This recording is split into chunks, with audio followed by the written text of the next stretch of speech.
Bom dia a todos. A gente vai dar início aqui ao nosso painel. O Paulota já está dentro aqui do recinto, e ele chegando, ele vai ser antenado aqui, microfonado, aí ele agrega no time, mas vamos aproveitar esse início, né, para a gente ganhar tempo. Vou falar um pouquinho aqui sobre o painel. O painel é um painel sobre um assunto que ele é muito perguntado no mercado, que é como é que insere o mundo franquias dentro do conceito da omnicanalidade. Quando o mercado começou, né, a falar em omnicanalidade no Brasil, ele acabou, obviamente, priorizando lojas próprias. Naturalmente, até pelas facilidades que você tem de criar essa cultura dentro de casa.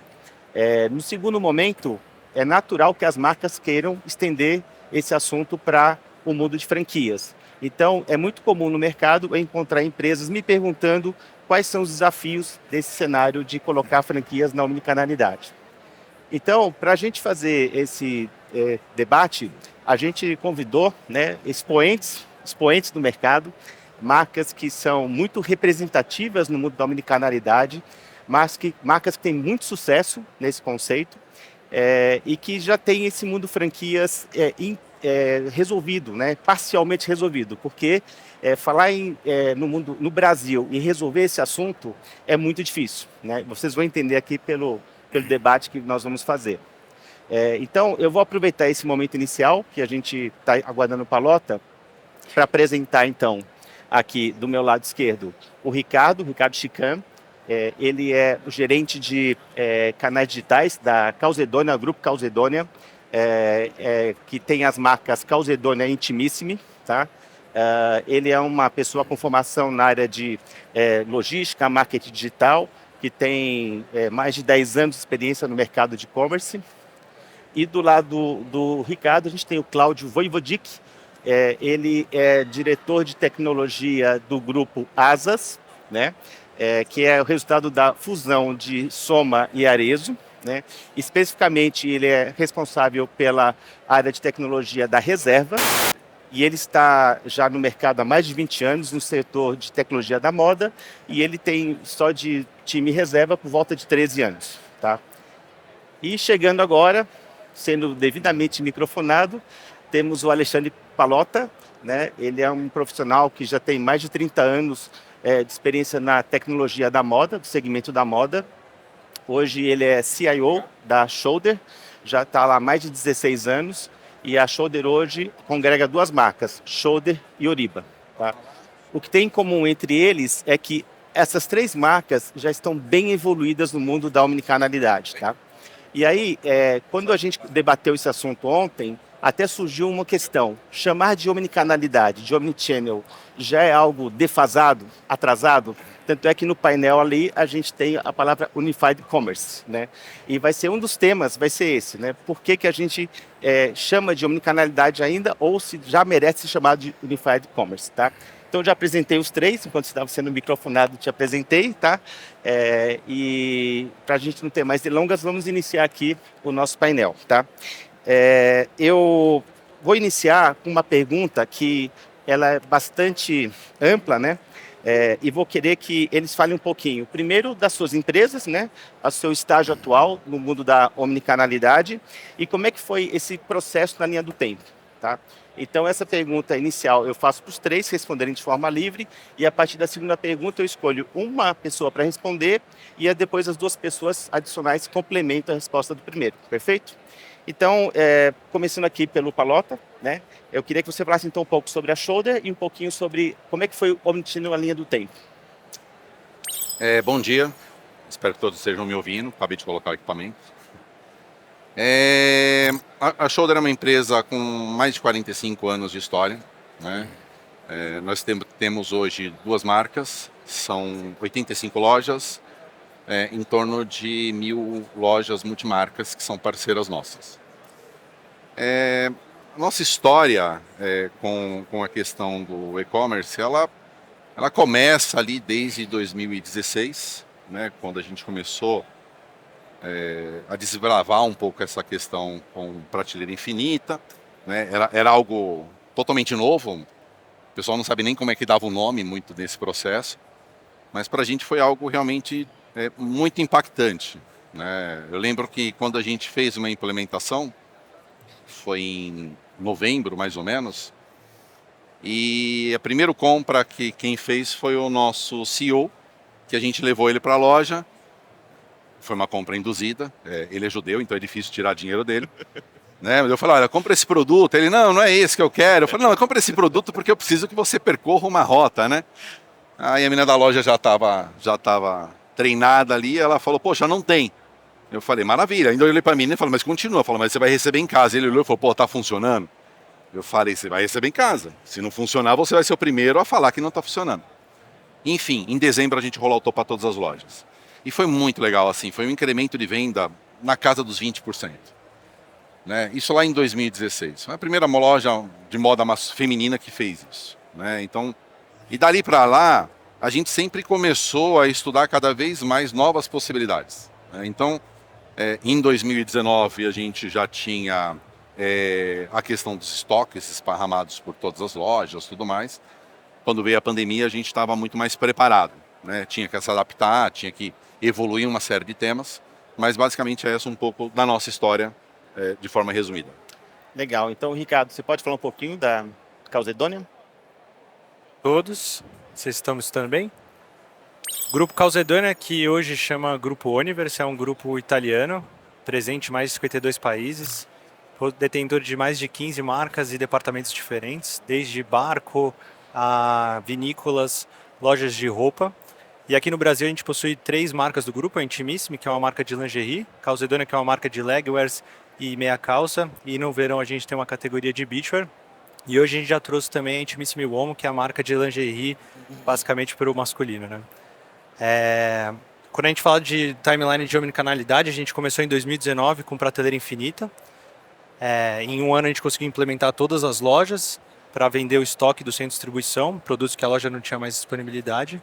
E em 2022 a gente iniciou o processo contrário e vendeu o estoque das lojas físicas no e-commerce. A gente possui hoje mais de 147 lojas físicas pelo Brasil todo. Dentre essas, 90% são franquias. E a gente já tem mais de 90% das lojas integradas em todos os canais. Então já é uma operação muito robusta, já tem uma representatividade muito grande, tanto para a loja física quanto para o e-commerce. E foi um desafio ali construído a 4 mãos, mas que já está super robusto para a nossa empresa hoje no Brasil. Legal, obrigado. E, Cláudio, o que você conta da reserva? Opa, bom dia a todo mundo. Falando um pouco do grupo, né? Eu estou no grupo da Arezzo, e agora a gente está tendo essa fusão aqui com o grupo Soma, o Flávio anunciou aqui como Asas. Dentro da Arezzo ali tem a BU Iron Co, que concentra reserva mini, reversa, oficina, simples, BAL, reserva Go. Então, ainda tem a Inc, que é uma plataforma de marcas que a gente faz para customização de produtos. E falando um pouco dessa parte de omnicanalidade, assim, também a gente em 2013 para 2014 a gente já começou com a prateleira infinita, né, atuando nisso. Acho que essa foi fácil de vender para os vendedores, porque era uma venda perdida, essa foi mais simples. E mais para frente a gente entrou com o Ship from Store, né, conseguindo disponibilizar todo o estoque de lojas para o e-commerce consumir. Esse foi um pouco mais difícil, aqui a gente vai falar um pouco até no debate de hoje sobre essas barreiras, porque quando você leva um cliente da loja para comprar no online, você tem aquele medo do vendedor de perder o cliente, tá? Mas isso hoje está totalmente superado, a gente pratica praticamente todas as modalidades de omnicanalidade. Então a gente tem o prateleira infinita, a gente tem o compra e retire na loja, compra na internet, retira na loja, compra na internet, recebe em casa a partir do estoque da loja. Eu posso comprar na internet e retirar na loja vindo do estoque de uma outra loja ou do CD, que é o que a gente chama de Ship to. Então a gente está com toda essa brincadeira integrada, tá? E só falando um pouco das lojas, a gente são 200 lojas, mais ou menos meio a meio, entre franquias e lojas próprias, tá? Então, e se for falar de multimarcas, são 2.500 multimarcas, mais ou menos. Não, legal. Então, eu agradeço então essa introdução das suas empresas e eu queria agora entrar no modelo de painel no qual eu faço a pergunta para um painelista, né, e os dois complementam. E a primeira pergunta, ela é bem provocativa, porque a gente conversou sobre isso ontem, né? É para o Palota sobre teoria e realidade. O que é teoria e realidade no mundo omnichannel? E até provocando a questão do Unified Commerce. Somos omnichannel no Brasil ou somos Unified Commerce na sua visão? Eu acredito que, assim, se olhar para o mercado como um todo, existem muitos desafios ainda de muitas empresas na questão de omnicanalidade, que basicamente, de forma muito resumida, né, para quem está aqui sabe que não é tão simples assim, mas é integrar o estoque de todas as suas lojas, onde o cliente consegue comprar o estoque da loja, eu consigo remeter produtos da própria loja, estando o cliente na loja física ou estando o cliente no site. Ou seja, eu quebro a barreira do estoque. Então, por exemplo, nós temos 2 CDs de distribuição. Quando eu vou falar num evento desse, eu falo que eu tenho 87. Porque toda a minha loja é um CD de distribuição, né? Então isso é um modelo de omnicanalidade. Quais são os próximos desafios, né? O que eu vejo como próximo desafio é essa questão do colocar o cliente como realmente um elemento extremamente importante que precisa ser atendido independente do canal. Então, vou citar um exemplo. Quando um cliente vai numa loja, realidade de algumas empresas, inclusive bem conhecidas no mercado. Primeiro, ele fala o seguinte, você não tem essa peça, você pode vender para mim o que está no estoque? Dependendo da empresa, ela fala, não posso. Cara, então 2.000 já e lá vai porrada, sabe? Vou avançar um pouquinho, vamos colocar que essa empresa resolveu isso. Não, consigo entregar para você. Maravilha, consegui atender. Vamos colocar uma outra situação. Eu vou na loja física e eu pergunto para a gerente da loja ou para a vendedora, eu falo, eu fiz uma compra no e-commerce e eu queria saber quando vai entregar. A maioria das empresas fala, eu vou ligar no meu saque. Cara, mas não é o mesmo grupo? Por que tem que dar para um outro departamento, né? Quando você pega hoje e você estabelece que o mobile é um meio de empoderamento, o Unified Commerce é você quebrar todas as barreiras, inclusive de comunicação com a cliente. Se ela está ligando no saque e quer saber o estoque de uma loja, a menina do saque responde. Se ela está ligando no saque e o menino do saque quer vender, ele pode vender. Se ela está ligando na loja, eventualmente, na loja, e pedindo para entregar um produto no carrinho, para ela fazer uma compra online, ela recebe. Então, não é uma questão só mais de disponibilizar o estoque, é de ter um atendimento muito fluido com a cliente. A cliente pode ser atendido em qualquer canal e não mais direcionado para um canal. Porque tem muito isso, fala, eu estou com um problema, preciso resolver meu problema. Liga no saque que eles vão te atender. Fala, pô, mas eu já estou falando com uma pessoa da loja. Eu tenho que sair da loja, ligar para a loja. Então, eu acho que o próximo passo para algumas empresas que já estabeleceram a omnicanalidade é unificar realmente isso numa voz só. Algumas empresas ainda não conseguiram trabalhar essa questão de unificação. A gente vai falar de alguns desafios e tudo mais. Mas eu entendo que o próximo passo, inclusive são assuntos de NRF, são assuntos muito presentes em qualquer fornecedor que vai falar com você, os termos já são outros, né? Mas não é só uma questão de mudança de termo. A gente não mudou o termo de omnicanalidade para Unified Commerce. É uma mudança de mentalidade, né? A mudança da mentalidade o cliente passa a ser o centro e desfrutar de todo o ecossistema. Se ele está no WhatsApp, ele é atendido. Se ele está na loja, ele é atendido. Se ele está, eventualmente, em qualquer outra, uma franquia multimarca, ele é atendido. Esse é o próximo desafio. E não direcionar o cliente para um canal, mas qualquer canal atender esse cliente. Não, legal. Vocês querem complementar, Ricardo? Um pouco polêmico aqui, quando a gente fala de Unified Commerce ou omnicanalidade, quando a gente pensa do ponto de vista franquia e Brasil, a teoria é que as pessoas pensam que a gente vai conseguir unificar 100% de todos os canais e ser uma coisa muito transparente para o consumidor. Mas, do ponto de vista Brasil fiscal, é um processo praticamente impossível você ser 100% omnichannel, Unify, para conseguir atender esse cliente. Mas a realidade é que a gente consegue chegar muito próximo com sistemas, com processos, com desenvolvimentos próprios, e a gente consegue chegar numa situação muito próxima da omnicanalidade ou de um Unified Commerce, pensando do ponto de vista franquia. Mas ainda assim, com as dificuldades do Brasil e com as dificuldades fiscais, é praticamente impossível assim, a gente conseguir atender a 100% dessa estrutura para o nosso consumidor, né? A gente costuma falar que assim, né, o Brasil ele tem uma potência gigante tecnológica, né, mas ele tem uma âncora que amarra a gente, que é o processo tributário. Né? Para fazer isso tem que emitir uma nota, tem que emitir uma nota cá, tem que fazer uma triangulação. Tem gente que olha e fala que é uma triangulação? Ia sair um palavrão e eu falo palavrão, tá? O que é uma triangulação? Putz, aí você envolve o pessoal do fiscal, e aí um pessoal mais rígido. Mas enfim, é o que você falou, tem caminho. Tem caminho, dá para chegar muito próximo. Cláudio?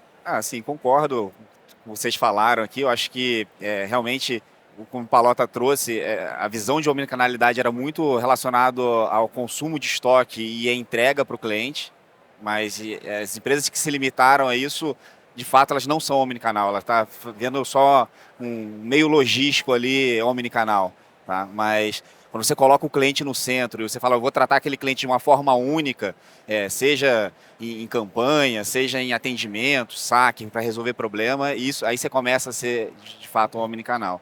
E completando o que o Ricardo trouxe aqui sobre a questão de franquia, além da franquia, eu acho que a gente tem um outro problema quando a gente vai falar um pouco também de multimarcas, né? Que a gente está falando, omnicanal, a gente está falando muito do canal loja própria e franquia e o online. Mas, cara, quando você vai para o multimarcas, aí entra numa outra seara gigantesca, assim. A gente passa diversos desafios, porque a grande questão aqui é a diversidade de sistemas que a gente tem no Brasil. O Brasil é muito grande e existe muito sistema. Então, quando você vai... por exemplo, a gente tem 2.500 multimarcas. Quando a gente vai apurar, fala, bom, vamos pegar aqui, fazer um 80-20 aqui, para a gente pegar 20% de sistemas só, que consiga atender 80% dos clientes. Não existe isso. Então a gente mapeou assim, para mais de 1.000 sistemas diferentes que os multimarcas utilizam. E você teria que integrar tudo isso com o seu sistema e com o seu canal online. Então é um desafio muito grande para a gente conseguir chegar no conceito como um todo. Lógico, a gente vai conseguir chegar perto disso de algumas formas. Legal, eu vou até inverter aqui a sequência de perguntas, porque eu quero que vocês explorem agora, começando pelo Cláudio, né? Qual foi o desafio, até levando em conta essa questão fiscal, tributária, de colocar franquias dentro do jogo? Como é que você, Cláudio, enfrentou esse desafio lá na reserva? Assim, o Ricardo trouxe aqui já a questão tributária, né? Que é o maior desafio, assim. Na verdade, existe o desafio comercial com a franquia, porque tem a questão de margem, tem toda uma questão de barreira, o e-commerce também está roubando meu cliente. Existem esses desafios, mas esses são mais fáceis de superar. Depois você tem o desafio fiscal, tributário, que é dinheiro entrando num CNPJ, mercadoria saindo pelo outro CNPJ. E aí existem algumas modalidades que já conhecidas no mercado para resolver isso. Você tem split de pagamento, mas aí você tem a questão de ter que convencer o seu franqueado a usar uma adquirente, uma subadquirente específica, e aí a taxa, de repente, não é a melhor taxa que ele já conseguia em outra. Então, gera uma barreira aí também. Você tem a questão de compensação financeira. Existem algumas ferramentas que fazem eles chamam Câmara de Compensação Financeira, enfim, tem vários nomes bonitos para isso no mercado, mas é meio que um toma lá da cá, né? Fala, bom, se eu tenho coisas a te pagar e a te receber, a gente compensa aqui nessa história toda. E tem também a questão de triangulação de notas também. Você faz uma ginástica fiscal ali por trás dos panos, de uma forma que fique transparente, para o cliente e para o lojista, mas você faz uma troca de nota, vende para lá, vende para cá, faço nota de simples remessa, você tenta fazer uma manobra fiscal para estar coberto, tá com todos os impostos pagos e recolhidos em cada CNPJ, sem deixar a operação cair. Tá? Agora, o mais importante disso tudo, de todos esses mecanismos, é que para o cliente não pode ter fricção, assim, para o cliente tem que ser transparente. Tudo que você faça, você tem que se preocupar muito em falar, bom, para o cliente é fluido, é simples. O cliente não pode perceber se ele está comprando numa loja própria ou se ele está comprando numa franquia. Até porque o cliente, quando ele entra numa loja, ele não sabe se aquilo é franquia ou é loja própria. Ele não tem que saber. E aí isso entra agora também num outro ponto. A gente falou muito de venda, né? Mas entra num outro ponto que eu acho que é o mais complexo, que é a troca, né? A troca já desdobra para outros complicadores. Hoje a gente está vivendo exatamente esse problema, a gente já está com todo o desafio da venda superado e a gente está superando, está ali escalando para superar o desafio de troca de forma omnicanal. Não, legal. Quer complementar, Ricardo? Esse desafio, ele vai para todas as marcas, todas as empresas, e isso e cada empresa vai ter que entender o seu momento de atual e como você consegue implementar isso dentro da sua estrutura. Dentro da nossa empresa, a gente trabalha basicamente com 2 modelos do qual o Cláudio falou. Então, a gente fez uma triangulação de nota para pedidos de prateleira infinita, para a gente conseguir entregar dentro do centro de distribuição com uma nota de remessa para o cliente final receber o pedido dele, mas a gente fazer toda a triangulação fiscal para estar amparado por a parte fiscal e o cliente não sentir nenhuma fricção sobre isso. E na parte da devolução, a gente já faz uma parte de compensação, de uma câmera de compensação para abater do que o franqueado tem para pagar para a gente e minimizar um pouco esse controle, tanto fiscal e financeiro, quanto do processo em si como um todo. Mas é um desafio muito grande. Você vê que no Brasil, quando a gente fala do ponto de vista franquia, você tem que fazer diversas manobras para você conseguir integrar todos esses canais. Mas existe essa solução para chegar o mais próximo possível, que é o que a gente estava falando, né? E hoje você tem um mercado, em alguns aspectos, mais preparado. Hoje você tem mais empresas fazendo câmera de compensação financeira, split de pagamento. Assim, se a gente falar coisa de 3 anos atrás, era um negócio que, assim, você tinha que escolher uma subadquirente, né, como o Cláudio comentou, arcar com um custo de taxa muito mais elevado, mas é o custo da oportunidade. Dá trabalho mesmo, custa caro, é uma coisa que vai barateando com o tempo, mas se você sai na frente, você também começa a ganhar conhecimento, maturidade. Ao longo do tempo, quando todo mundo começar a entrar, você já está normalmente surfando uma onda diferente. Você já está passando por novas etapas. Então, realmente dá muito trabalho. O que o Cláudio comentou ali, e faz muito sentido, assim, independente de todo o problema, independente de toda essa situação contábil, fiscal, financeira, para o cliente, tem que ser fluido, transparente. Por trás, é sistema emitindo nota, é sistema fazendo tudo quanto é tipo de gatilho, disparos para regularizar a parte tributária. Mas para o cliente, ele tem que sair com um produto rápido, com uma nota na mão e pagamento feito. A situação é de convencimento, né? Olha, vou explitar, se tiver devolução você tem que devolver. Ou seja, tem um trabalho ali, porque você não está trabalhando mais com a sua marca. O mesmo CNPJ é mais fácil. Quando são CNPJs diferentes, você tem um outro dono. É mais difícil trabalhar isso daí na cabeça das pessoas. E eu faço um comentário com os clientes que se você for 100% purista na questão tributária fiscal, se a sua empresa for muito mais focada em controles do que em vendas, você não sai do lugar, porque o Brasil é todo amarrado. Então, eu sempre falo para os clientes assim, de alguma forma você tem que fazer vista grossa para alguns processos ali, você não vai ficar 100%, né, na vírgula da regra, porém o mercado pratica dessa forma, porque senão você não consegue evoluir, tá? E eu queria aproveitar então o gancho da questão das franquias para perguntar o seguinte, começando pelo Ricardo, como é que você engaja as franquias no jogo da omnicanalidade, né? Porque, como o Palota falou, você tem empresas diferentes, são empresas de dono, né, que tem uma visão de gestão do negócio que nem sempre é a mesma da marca. Como é que você engaja um franqueado? E eu também vou perguntar para o Palota sobre loja própria, porque no final a loja própria também tem suas expectativas, né? Então vamos começar pela parte de frente. Como você engaja o lojista franqueado? Primeiro ponto é trazer o franqueado para o projeto. É desmistificar para o franqueado que o e-commerce e o digital ele é um concorrente da marca. E para você trazer ele para esse projeto, a gente basicamente baseou em 2 pilares, né? O primeiro, em transparência, em trazer para o franqueado todos os custos operacionais e sistêmicos para que ele possa participar desse projeto e deixar muito claro que para ele entrar nesse projeto, esses custos que a gente vai repassar para ele, a comissão cobrada sobre esse tipo de venda, é simplesmente para pagar os custos. A gente não tem nenhuma viés financeiro e ganho sobre essa operação. E o segundo ponto é o que o próprio Palota e o Cláudio falaram, é o cliente. É deixar muito claro e trazer com muitos dados para o nosso franqueado que o consumidor, ele é um consumidor omnichannel. Ele precisa decidir o momento de compra dele, aonde ele quer comprar, quando ele quer comprar e como ele quer comprar. E deixando muito claro para o próprio franqueador, para o próprio franqueado, de que aquele consumidor que compra nessa loja também vai comprar online na experiência dele. E se a gente não tiver esse canal unificado, esse cliente não vai lembrar da marca e não vai comprar na própria loja do franqueado. Então, com muitos dados, a gente apresenta para os franqueados para trazer ele para dentro desse projeto, entender os números e conseguir participar e entrar na omnicanalidade. A gente teve bastante sucesso com isso. Depois que você tem ele dentro de casa, participando da omnicanalidade, vendo os resultados, fica muito mais fácil também de você explorar e trazer novidades e melhorias sobre a operação. Mas o novo franqueado, ele é obrigado a aderir contratualmente ao modelo ou não? Sempre é uma opção? Ele é sempre uma opção, mas a gente tem 100% dos franqueados querendo participar. Legal. Cláudio, o que você tem a dizer sobre isso? Engajamento. Então, bom, no nosso caso, eles são obrigados, tá? A aderir ao modelo. A gente não dá muita opção, não. Mas eu acho que essa parte do convencimento que o Ricardo falou, lógico, passa por números que você vai apresentar, mas é deixar claro a estratégia omnicanal para o franqueado, da forma que ele consiga se beneficiar daquilo.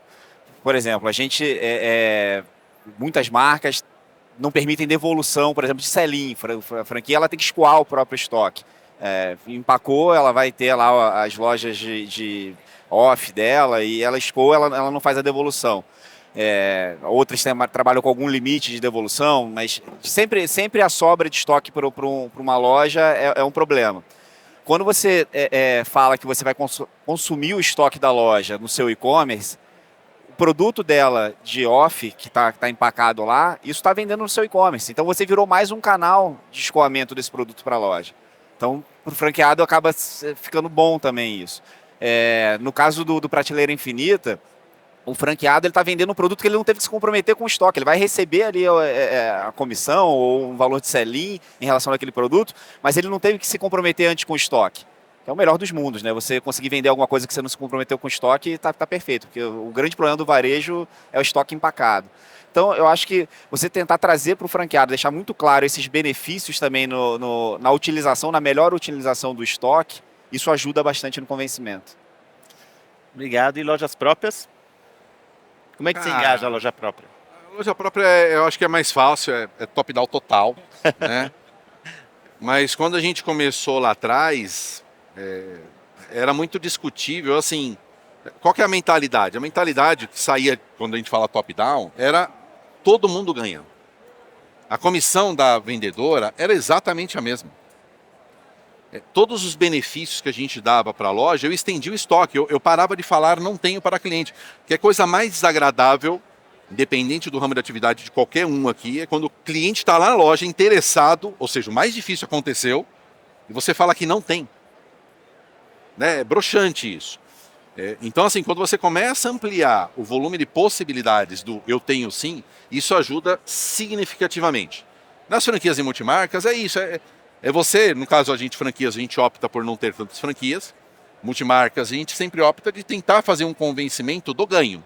Porque assim, custar custa, ganhar dinheiro custa. Né? Mas se eu chego aqui para o Wellington, falando, Wellington, você quer ganhar 1 milhão? Ele falou, ele se interessa. Lógico, ele não é tão inocente, ele não vai falar que eu vou dar ele vai trabalhar para ganhar 1 milhão. Então você começa numa discussão de como é que você ganha isso. E essa questão de franquia é isso, né? É a identidade da marca. Não dá para você... a gente não vende só roupa, né? A gente vende atendimento, a gente vende qualidade, a gente vende experiência. Não dá para uma franquia ter uma experiência diferente de uma loja própria. Então, realmente, é top-down. Quem quiser ser franquia tem que aderir. Né? Não quero aderir, procura outro negócio, mas para trabalhar tem que fazer. É fácil? Não é fácil, mas nada é fácil. Né? Mas tem que ter uma direção forte. As empresas que têm direção forte conseguem, as que não têm, não ficam realmente patinando aí num debate infinito. Legal, obrigado. E eu vou agora perguntar para o Ricardo, como é que a tecnologia ajudou a desatar esse nó?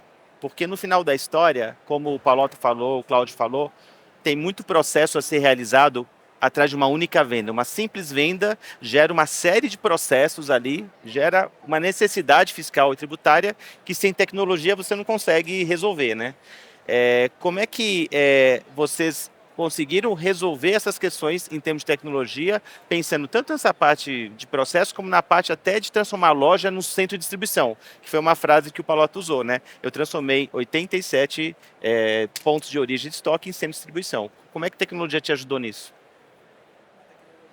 Ela ajuda a diminuir a fricção de toda a operação. Então você imagina que numa loja física que você precisa convencer não só o franqueado, mas a vendedora a participar desse processo, ela com uma venda de omnichannel, ela tem que separar um produto, tem que deixar de atender aquele cliente naquele momento, e com tecnologia você consegue diminuir muito essa operação, facilitar a loja a selecionar, separar o produto, faturar, embalar. Todo o processo ele diminui a fricção quando você tem um sistema bem estabelecido. E o sistema também ele ajuda no controle geral da empresa para a gente entender a operação como um todo, entender quais são os gargalos que a gente tem com relatórios, KPIs, e a gente consegue com isso atacar nos principais problemas que a gente tem e diminuir a fricção com o nosso cliente também, aumentando a sua satisfação, aumentando a nossa operação, mas sem sistema você não consegue operacionalizar isso de uma forma escalável. Então imagina, 80 e poucas lojas, como o Paulo falou, a gente já tem mais de 140 lojas também ativas, temos 200 aqui. Você imagina você operacionalizar isso sem um sistema que controle toda essa operação. Então é praticamente impossível. E aí, Cláudio, desafio lá na reserva? Não, acho que é exatamente isso que o Ricardo falou, assim, aqui não tem muito o que complementar. Eu falo, é impossível, assim, sem sistema, você conseguiria operar em uma loja, contratando um monte de gente ali para fazer a coisa acontecer por trás dos panos. Porque realmente a parte fiscal, a parte tributária, a parte logística disso tudo, ela é complexa. Mas ela não pode ser complexa para o cliente, ela tem que ser simples para o cliente. Você tem que tirar essa fricção. O cliente ele já fica com receio, naquele trabalho de convencimento, olha, você vai comprar agora, mas você não vai sair com um produto. Já gera uma expectativa no cliente e um receio dele. Hoje os clientes já estão um pouco mais habituados com isso, mas no início isso gerava muito receio. Então, se você ainda assim for complexo, falou, não, mas demora, mas peraí que alguém vai emitir uma nota, vai receber 3 notas.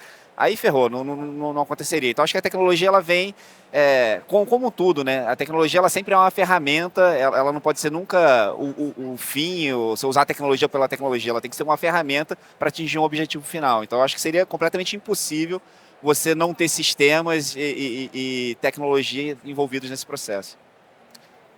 O que você disse? TI é foda, tem jeito. Porque o desafio é assim, e-commerce, você tem um. PDV na loja, você tem outro. Sistema que faz o processo de distribuição nas lojas, você tem outro. Sistema que faz o pick-up na loja através de um smartphone, você tem outro. Não é um cara só. Né? Você tem empresas que fazem o melhor dentro da sua atividade e você quer fazer elas interligar. O grande segredo é como você interliga esse ecossistema. O quão eficiente é essa interligação e o quão simples é a operação desse emaranhado tecnológico. Então, quando uma loja, por exemplo, sei lá, vou dar nomes, né? Entra lá no sistema da síntese, vai lá e fala, olha, eu aceito o pedido. Cara, eu aceito o pedido, meu RP é outro, quem emite a nota é outro, sabe? Meu e-commerce é outro. Tudo isso tem que se falar com um sincronismo perfeito. Porque se não for perfeito, a próxima compra daquele vestido, que de repente só falta 3, assim, o estoque já começa a bagunçar, você não pode ter delay. O cliente que está comprando, ele tem que comprar um negócio que ele está confiando, né? Tem muito sistema por trás? Tem muito sistema por trás, não tem outro jeito. A eficiência com que esses sistemas se relacionam é que faz o processo funcionar bem ou não, né? É muito isso. Sem tecnologia, óbvio, não funciona mesmo, né? Sem TI, nada funciona. É isso. E eu vou juntar 2 perguntas em uma por conta do tempo. Eu queria que vocês falassem um pouco sobre resultados, né? Que métricas que vocês podem compartilhar em relação a resultados que vocês obtêm por esse conceito da omnicanalidade. E também falasse de futuro. Como é que vocês veem esse futuro? O que está faltando para vocês galgarem nessa questão? Vou passar a palavra para o Cláudio para começar e depois vocês debatem essa parte. Tá. Bom, falando um pouco de resultado, assim, a gente a gente falou aqui no decorrer da apresentação, muita coisa está resolvida nessa venda omnicanal, né? Então a gente já faz todas as modalidades.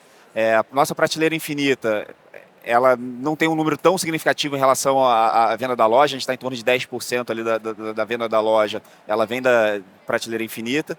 Agora já na venda, usando o estoque da loja, transformando as lojas em centros de distribuição, como o Palota falou, que isso é essencial para a gente, para deixar a entrega mais rápida para o cliente, e isso faz uma diferença. A gente percebeu que cada vez que a gente diminui um dia no prazo de entrega ou horas no prazo de entrega, isso aumenta a conversão absurdamente.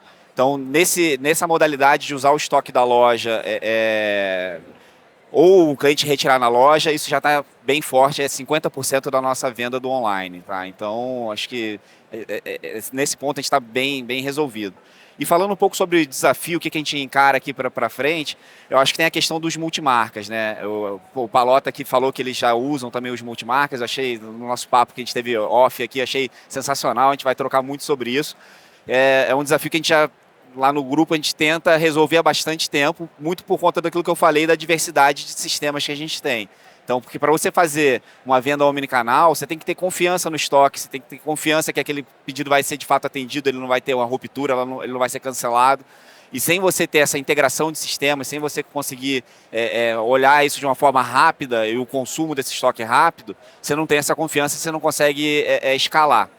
Então, acho que o nosso maior desafio hoje é como colocar os multimarcas para dentro do jogo. Hoje a gente está muito bem resolvido com franquia e loja própria. Lógico, ainda tendo que apertar alguns parafusos, ajeitar alguma coisa na parte de devolução, troca e devolução, mas os multimarcas acho que é o próximo grande salto que a gente precisa dar. Legal. Ricardo, o que você tem a dizer de resultados e desafios, próximos passos? De resultados, a gente está um pouco próximo, mas um número um pouquinho menor de representatividade. A gente tem ali no prateleira uma representatividade na média de 4% do faturamento da loja, mas do ponto de vista e-commerce, venda do estoque das lojas físicas, né, como hubs de entrega, a gente já está na média de 35% do faturamento do e-commerce. E acho que outros indicadores que são muito importantes nessa operação são os indicadores de loja, né, para a gente entender a operação de cada loja e quais são os nossos detratores. Então, por exemplo, o sistema da síntese traz para a gente muitos indicadores de SLA de separação, SLA de entrega, de ruptura, para que a gente possa entender quais são as lojas detratoras nessa operação, para que a gente consiga atacar efetivamente e diminuir cada vez mais a fricção e problema com o nosso cliente. E no final das contas, o nosso consumidor ele é impactado nessa operação se ela não for entregue de uma maneira eficaz, com tudo que a gente prometeu entregar para o cliente, tanto de tempo de entrega quanto de estoque. Então, se a gente não tiver esses indicadores bem estabelecidos, a gente não consegue atacar efetivamente as nossas principais dores, né? E acho que nosso principal desafio também está relacionado um pouco à troca e devolução. A gente já tem uma operação de centralizar essa devolução na nossa centro de distribuição, mas a gente ainda não conseguiu operacionalizar essa devolução dentro da própria loja física. Por alguns desafios não só de sistemas, mas também de processos, né? A gente tem quase 100% das nossas lojas dentro de shopping, então dependendo da devolução pode acabar, por exemplo, por correios, chegar dentro de uma administradora do shopping, essa comunicação entre a administradora e a loja, ela acaba sendo uma comunicação um pouco demorada e faz com que a gente possa ter um impacto com o nosso cliente. Então, ainda é um desafio que a gente está mapeando, mas acho que com o tempo a gente vai sempre trazendo melhorias para essa operação. Legal, obrigado. E Palota? Falando algumas coisinhas sobre números, assim, 20% da nossa venda, ela tem cunho digital. Seja um WhatsApp, seja o site, seja qualquer outra situação que o produto não está na loja, né? Por outro lado, eu tenho uma entrega cada vez mais agressiva realizado pela loja, ou pelas lojas, melhor dizendo, em detrimento ao CD. Que é natural, assim, vai acabar na coleção, né? A nossa moda feminina principalmente é mais temporal, tudo mais. Chega uma hora que o estoque do CD fica mais vazio, o estoque das lojas fica cheio, né? Oferecer visualmente também ajuda a vender. Então a nossa operação, ela tende, principalmente com o tempo, a inverter para 20% sai do CD, 80% sai da loja. O CD você tem uma série de mecanismos. Na loja, você tem boa vontade. Né? A ideia é colocar mecanismos. Então, assim, o tempo médio de atendimento de um pedido, para nós, tem que estar em torno de 3 horas. Chegou um pedido na loja, 3 horas, a nota tem que estar emitida. E como é? A gente estava até conversando ontem, na discussão. E se a menina não fizer? Se a menina não fizer, da mesma forma como ela não cobra direito, ela eventualmente vai ser penalizada de alguma forma, vai sofrer algum treinamento, ou seja lá o que for, mas ela vai ser notificada sobre aquilo. Tem uma equipe olhando isso, né? Eu mencionei sobre usar o smartphone como coletor, porque no CD você tem, né? Você vai na rua, você vai nisso. Quem já teve a oportunidade de estoque de shopping sabe que não tem rua, né? Mas você sabe exatamente o seguinte, fala, cara, eu preciso bipar a peça certa, usa o celular. Você não precisa imprimir uma folha, né? Pega o celular da menina, olha, o que eu tenho que separar? Apareceu um picape, a cliente vai retirar a peça na loja, tem que passar na frente, né? E tem que apitar o celular da pessoa. Que pessoa? A menina que está no estoque, ou a vendedora, quem tiver o aplicativo. Então, assim, levar essas melhorias que já existem num CD para um ambiente operacional de loja é um passo extremamente importante para você conseguir um same-day delivery, para você conseguir uma entrega assertiva, né? Para você conseguir outros, porque no CD você tem isso. Na loja você tem que achar mecanismos para ter coisas similares. Como desafios, hoje, quando eu falo essa relação 80-20, a acuracidade do estoque, a assertividade do estoque impacta, né? Principalmente em final de coleção. Porque final de coleção não é só uma questão, o rio abaixo começa a aparecer realmente a sujeira, né? Então toda ruptura que de repente alguém teve, por falha humana ou por falha comportamental ou por falha sistêmica que aconteceu, não aparece quando você tem 30 peças daquela referência. Ela aparece quando no sistema tem 3 e fisicamente você não tem as 3. Né? Então a acuracidade do estoque é o próximo desafio. E sobre esse ponto de vista, o que o mercado vem se posicionando, inclusive as empresas? O RFID hoje é um tema extremamente presente, extremamente compensatório, pelo mesmo motivo que eu comentei ali com o Wellington. Wellington, você quer ganhar 1 milhão? Ele vai olhar e falar, cara, o que eu preciso fazer para ganhar 1 milhão? Não é quanto custa ter 1 milhão, porque eu estou falando que ele vai ganhar 1 milhão. Então, é muito associado a qual que é o ganho que a gente tem com aquela oportunidade. Custa caro? Custa caro, não é barato. Mas qual que é o ganho da oportunidade? E aí essa é a linha de convencimento que os C-levels da companhia, a diretoria da companhia tem que estar embarcado. Porque se eles não embarcam, não vai. Né? Se ele está embarcado, realmente é uma conta muito mais matemática. Os esforços sistêmicos está por nossa conta, vai ter que acontecer de qualquer jeito. E mesmo que o sistema não resolver, a gente até brincou, algum humano vai fazer. Porque, de novo, eu falei para o Wellington que é 1 milhão. Tá pago. Entendeu? Então, os próximos desafios são isso.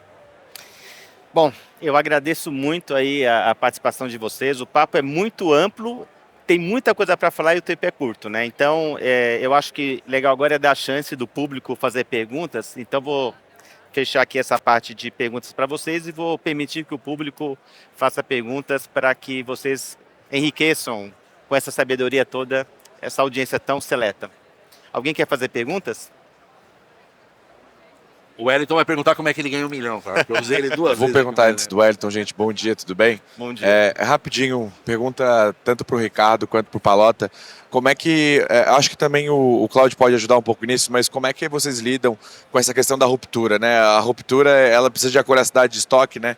E como é que a gente vence dentro principalmente das franquias, essa acuracidade que às vezes ela não é ideal comparada a uma loja própria, né? A ruptura, no caso de vocês, ela foi impactante para a operação, isso chegou a causar aquela dor de cabeça que o cara tem 2.000 tickets de venda todo dia e tem 5% de ruptura, 80 mensagens que chega ali no saque para tu resolver que o cara foi lá e não tinha peça, né? Então isso impactou a operação de vocês? Tá, se a gente está falando de sistema, se a gente não tivesse um sistema, a gente teria um impacto gigantesco nessa operação. Então, a gente tem, todos aqui utilizam síntese ali na nossa operação, e quando a gente tem uma ruptura dentro de uma loja, a gente tem uma integração no nosso ecossistema de praticamente 140 lojas. Então, praticamente, a gente tem uma possibilidade muito grande de conseguir migrar esse pedido de uma loja para outra. E com o sistema, a gente consegue operacionalizar isso. E o segundo ponto foi o que eu falei, é a questão de indicadores. Então, você precisa trabalhar os seus indicadores semanalmente e mensalmente para você conseguir identificar quais são suas lojas detratoras que estão podendo causar um problema com o seu cliente final. Então, se você tem uma loja que tem um indicador de cancelamento muito alto, essa loja precisa ser inativada e colocar a sua operação para identificar quais são os principais fatores que estão tendo esse cancelamento, de possivelmente inventário, ou são pessoas, ou a própria loja tem uma vendedora que não está querendo separar aquele pedido, achando que ela vai ter uma perda física, e você conseguir fazer um treinamento naquela operação e entender qual que é o seu gargalo ali naquela loja e conseguir resolver esse gargalo para que você possa reativar essa loja na sua operação. Seu Ney, o que a gente colocou lá, tá? A gente não tem camada protetora de estoque.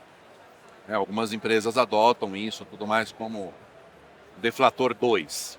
A gente acha que é extremamente ofensivo, é pesado, tudo mais. Mas, de qualquer forma, precisa ter. O que a gente atua lá? Quando um produto chega e, de repente, uma mulher escolheu um vestido e a loja falou, não tenho esse vestido, existem as opções, tá? Um é eu não tenho, o outro é ele está eventualmente danificado, ou ele está em exposição. São as situações. O não tenho, o que ele retorna para o sistema? Se ela falou não tenho com 2 peças, 2 é igual a 0. Então, para aquele SKU, perceba que eu não criei uma camada protetora de todos os SKUs da loja. Para aquele SKU, a partir daquele momento, aquela loja passa a estar indisponível para qualquer tipo de venda.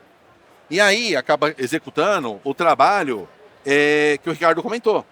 Assim, entra o processo de rodar todas as lojas para que a outra loja aceite e comece. Mas aquela loja, aquele SKU não recebe mais. Óbvio que eventualmente fala, poxa, mas se a menina errou, os indicadores são importantes. Né? São seres humanos, cada um tem um comportamento, enfim. Mas é isso, uma loja começa a recusar muito, alguma coisa está errada.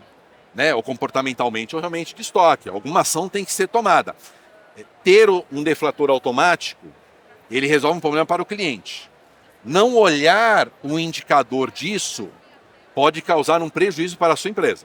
Então você tem que trabalhar com os dois. Estão ouvindo? Tô. Só pegando um pouquinho desse gancho, acho que tem um que a gente não falou, tudo isso aqui é mais pura verdade, mas tem um processo que é trabalhar também cultura e processo nas franquias, tá? Loja e franquia, principalmente que a gente está falando aqui. Então, a gente no grupo lá, a gente trata a franquia muito parecido com loja. Então, eles têm indicadores de meta de atingimento de inventário, se o franqueado, porque em loja, quando a loja não atinge o indicador de inventário, você tem políticas lá de penalização do gerente ou não vai atingir a meta do mês, qualquer coisa do gênero. Para a franquia, isso também acontece. Se ele não atingir, apesar de o estoque é dele, a perda foi dele, não, mas você tem todo um ecossistema que tem que funcionar, tem a marca que tem que funcionar. Então ele tem indicadores de inventário que ele precisa atingir, se ele não atingir, ele também sofre sanções por conta disso. Eu só queria complementar que quando a loja se sente recompensada por fazer parte do mundo da omnicanalidade, ela cuida melhor do estoque. Isso é um fato, porque ela não quer perder aquela venda. Legal, mais alguma pergunta? Rapidinho. É um curso para ganhar 1 milhão? A gente falou, vocês trouxeram os números, percentual de faturamento, né?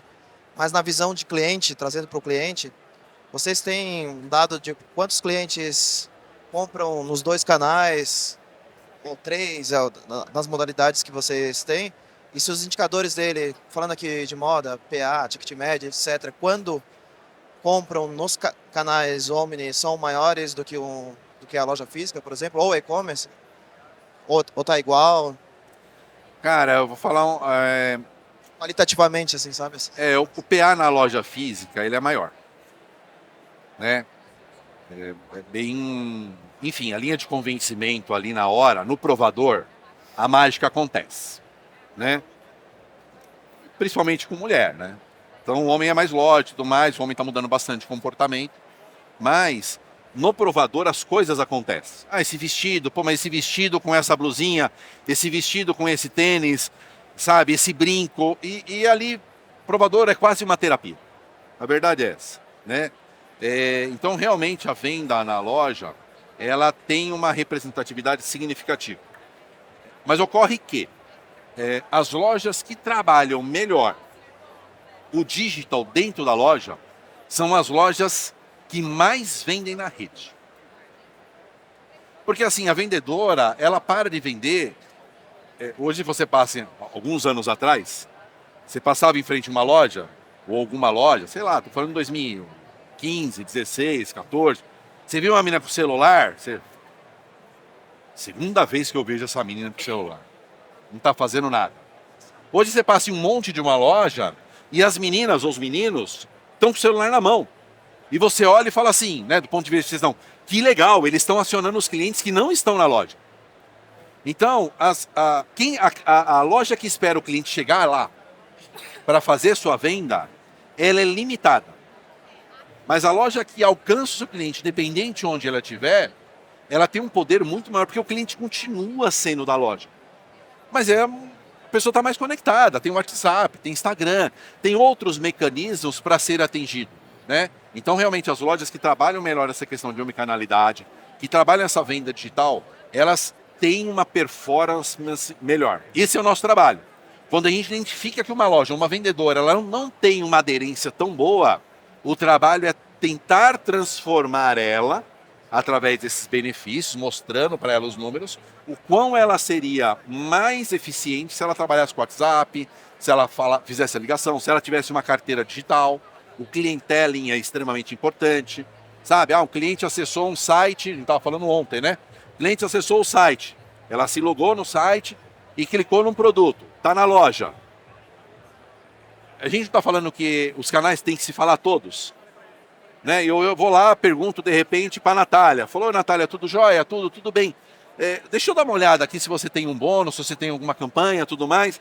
Quando eu olho, eu falo, eu não preciso de repente falar para ela que ela olhou um casaquinho, mas eu falo, olha, você gostou desse casaquinho? Fala, cara, foi o que ela viu.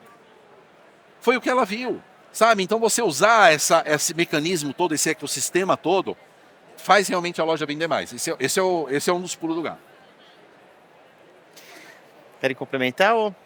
Não, eu ia falar só um pouco também que a gente acaba usando muito o upsell, né, quando é o retiro em loja. Isso, a gente vê que a maior dificuldade hoje do varejista é levar cliente para a loja, né? Então, quando você traz um cliente para a loja, ali a gente dá desconto no upsell, a gente faz o diabo ali para poder aumentar o ticket. E traz retorno, tá? Assim, a gente tem uma venda grande aqui do retiro em loja, ela converte novamente em venda. Então, isso é bem interessante. Mais alguma pergunta? Microfone aqui.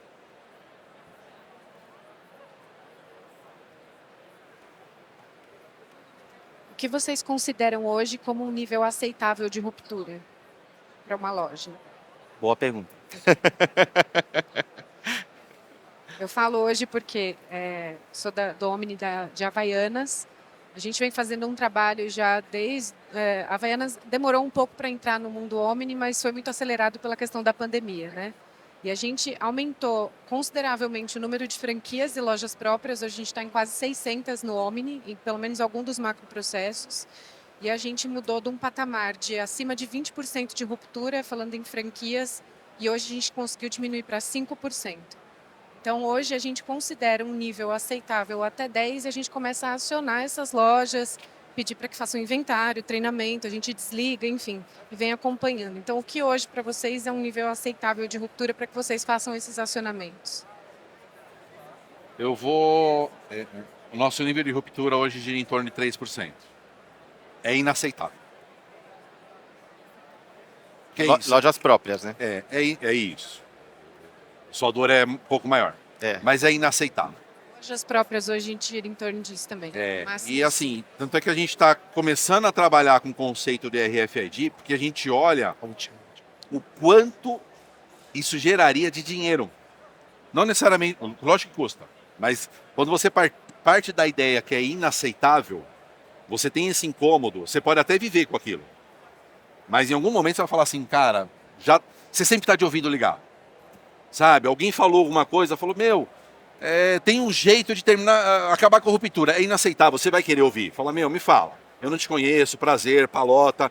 Me conta esse negócio, porque é inaceitável. Quando você aceita, você se conforma. Poxa, sei lá, 7% é bom. O mercado está em 5%. Poxa, eu tô quase lá. Não, é inaceitável. É inaceitável. É muita coisa. Eu vou pedir então só para agora a opinião de ruptura de franquia e vou encerrar porque a gente estourou o tempo. Aí a sua pergunta você pode fazer diretamente aos palestrantes. Pode ser? Desculpem. Falem da ruptura rapidamente para de franquias. Como é que vocês veem? Eu acho que é uma coisa muito própria da empresa. Você tem que identificar os seus próprios indicadores, que dependendo da sua operação, se você vê que todas as suas franquias têm uma média de ruptura de 10%, você vai ter que tentar baixar sobre a sua média. Mas acho que o objetivo final que você tem que trabalhar é o impacto final do cliente. Porque se na sua média você tem 10% de ruptura em todas as lojas, mas você consegue migrar para uma outra loja e o seu cliente final não tem nenhum impacto, esse teria que ser o seu principal indicador. Porque aí você não também onera a loja na operação dela, de tudo que ela está fazendo. Eu acho que o principal indicador é o cancelamento final para o cliente. Então, se você consegue diminuir isso para dentro de 1%, é algo, na minha opinião, aceitável. Cláudio? Eu só completaria aqui o que o Ricardo falou, que não só o cancelamento, porque o cliente às vezes ele é impactado não só pelo cancelamento, mas pelo aumento de prazo, né, o atraso. Porque quando ele comprou, muitas vezes você está saindo de uma loja, você prometeu num tempo mais curto, e por mais que você consiga salvar esse pedido atendendo com uma outra loja, isso vai ter um atraso no pedido para o cliente, isso gera saque e gera insatisfação com o cliente. Então, acho que a linha aqui está perfeita, só colocaria essa variável a mais, que o prazo é muito importante. Mas qual que é um percentual alvo? 1,5%, Tá bom. 2%, acho que é por aí. Gente, eu peço desculpas, o tema é rico, a gente vai ter que encerrar porque tem outra palestra. A próxima palestra é sobre o uso de inteligência artificial na questão do SEO. Fiquem à vontade de permanecer. E eu agradeço muito aqui aos palestrantes, de coração. Eu considero os palestrantes até amigos antes de clientes, tá? E foi muito Mas rico. não dá R$1 de desconto. Não dá nada, rapaz. Essa amizade é dura, viu? E aí, então, fica à vontade, depois que eu encerrar aqui, de vocês abordarem os palestrantes aqui no corredor, que eles ficaram felizes de conversar com vocês, tá bom? Agradeço demais a presença de todos.